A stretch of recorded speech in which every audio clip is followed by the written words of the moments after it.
ঈদের জন্য আমাকে ড্রেসটা কিনে দাও না। দেখি, এখনই কিনে দিচ্ছি।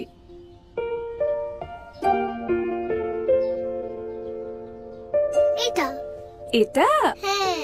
এই ড্রেসটা পরলে তো তোমাকে একটা অ্যাঞ্জেলের মতো লাগবে। ওরে বাবা। মা, অ্যাঞ্জেল মানে কি? অ্যাঞ্জেল মানে জানো না? অ্যাঞ্জেল মানে তো পরি। মা, আমি কি পরি হইতে পারবো না?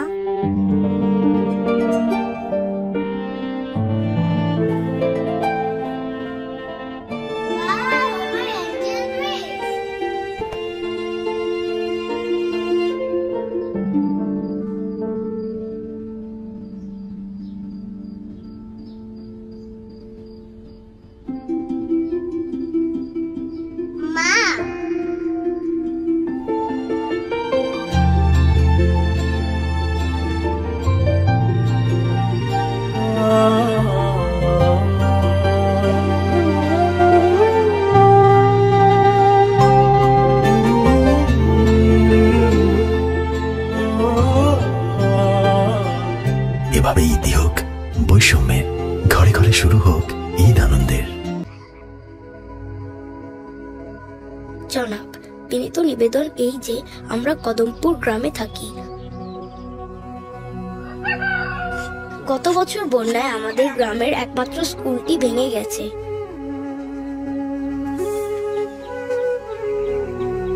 তারপর থেকে আমরা অনেক কষ্ট করে 5-6 কিলোমিটার দূরে জেলা সদর স্কুলে যাই।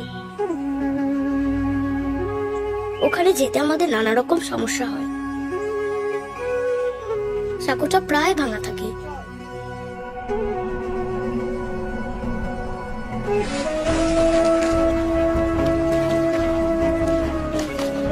আবার নদী পার হওয়ার জন্য খেয়া নৌকা পাওয়া যায় না ঠিক মতো। বড় রাস্তা টেম্পো পেতে অনেকক্ষণ অপেক্ষা করতে হয়। প্রতিদিন স্কুলে পৌঁছতে তাই দুপুর হয়ে যায়। আমাদের পক্ষে এভাবে পড়াশোনা করা আর সম্ভব হচ্ছে না। কিন্তু আমরা তো পৃথিবীটাকে জানতে চাই, পড়ালেখা করে বড় মানুষ হতে চাই। অতএব কর্তৃপক্ষের কাছে বিনীত আবেদন, আমাদের সমস্যাগুলো বিবেচনা করে গ্রামের স্কুলটি মেরামত করে দেবেন। নিবেদক, কদমপুর গ্রামের ছাত্রছাত্রীবৃন্দ। দেখেছেন আমাদের বাচ্চাদের হাতের লেখা কত সুন্দর আর গোটা গোটা। যত তাড়াতাড়ি পারেন স্কুলটা মেরামত করে দেবেন। মুনান্না কি এদের কিছুই লাগবে না, খালি ভালো একটা মোবাইল চায়। মেয়েটা তো কখনো কিছু চায় না।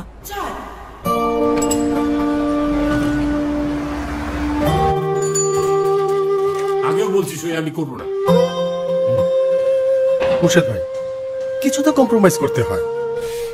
ছোট ভাই ছোট্ট একটা ঈদ উপহার। বাবা মনে হয় এবার ফোনটা নিয়ে আসবে। হ্যাঁ, আরে একটু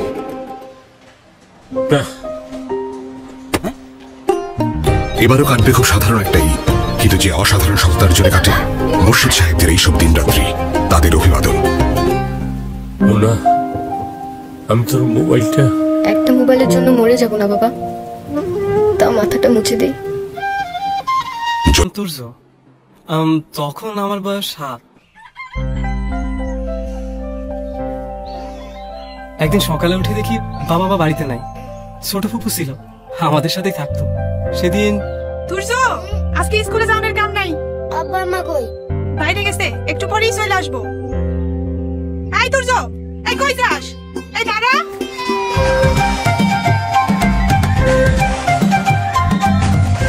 চুপচাপ দাঁড়া। ইস, খাওয়া দাওয়া নেই, পড়াশোনা নাই, সারাদিন খালি টই টই আর টই টই। মাথা রেখে করছিস কি? আব্বা মা এখন আসে নাই? আহে নাই, এসে পড়বো। এখনো আসে নাই? সারাদিন বসে থাকলাম। সন্ধ্যার সময় ছোট ফুপুর সাথে পড়তে বসে। নিয়ে যাব। আর কি বানাবে? দাও আগে দাও। ভাবি, আসো। দাও আমারে দাও।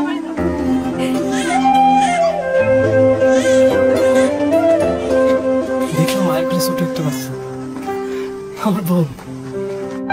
তারপর থেকে আমার বেশিরভাগ সময় কাটতো ওর সাথে। ওই হয়ে গেল আমার একমাত্র বন্ধু। স্কুল ছুটি হলে দৌড়ে চলে আসতাম, কোথাও যেতাম না, ওর সাথে খেলবো তাই। কি যে ভালোবাসতাম ওকে।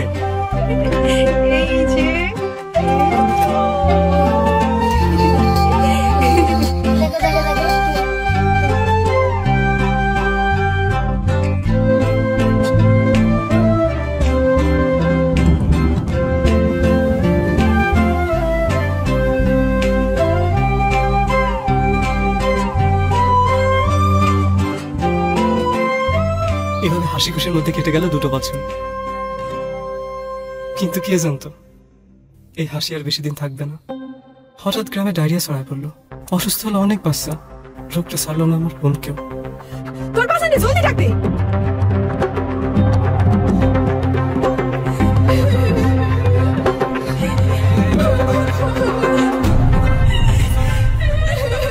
মৃত্যুর আগ পর্যন্ত। ঠিকই শুনেছেন আপনারা, আমার আদরের বোনটি আর বেঁচে নাই।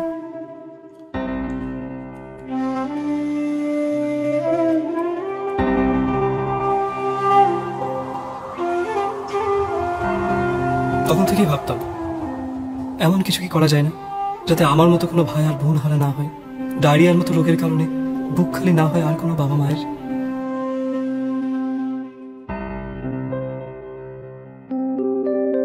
এরকম ভাবতে ভাবতে কেটে গেল অনেকটা দিন। একদিন আমি জানতে পারি লাইফ বয় লাইফ সেভার ভলেন্টিয়ার প্রোগ্রামের কথা। সেখান থেকে জানলাম শুধুমাত্র সাবান দিয়ে হাত ধোয়ার মতো ছোট একটা অভ্যাসে বাঁচাতে পারে ডায়রিয়ার কারণে প্রতি বছর অকালে মারা যাওয়া হাজারো শিশুর জীবন। লাইফ বয় লাইফ সেভার ভলেন্টিয়ার প্রোগ্রামের মাধ্যমে আমি ফিরে যাই আমার গ্রামের সেই স্কুলে। সেখানে গিয়ে আমি ব্যয় করি 1 ঘন্টা। এই সময়ের মাঝে আমি ছাত্রছাত্রীদের শিখিয়ে দিই প্রতিদিন 5 সময় সঠিকভাবে সাবান দিয়ে হাত ধোয়ার নিয়ম এবং প্রয়োজনীয়তা। এ বিষয়ে স্কুলের টিচারদের সাথেও কথা বলি, আর এভাবে সাবান দিয়ে হাত ধোয়ার মতো একটা লাইফ সেভিং অভ্যাসকে ওদের মধ্যে গড়ে তুলতে সাহায্য করি। আমার 1 ঘন্টা সময় শেখানো অভ্যাসে যদি একটি শিশুরও প্রাণ বাঁচে, তাহলে সেটাই হবে আমার জীবনের সবচেয়ে বড় প্রাপ্তি। নিজের বোনকে বাঁচাতে পারিনি, তবে বাঁচিয়ে দেওয়ার সুযোগ পাচ্ছি কোনো না কোনো বোনের জীবন। তাই আমি গর্বের সাথে বলি আমি একজন লাইফ বয়, লাইফ সেভার।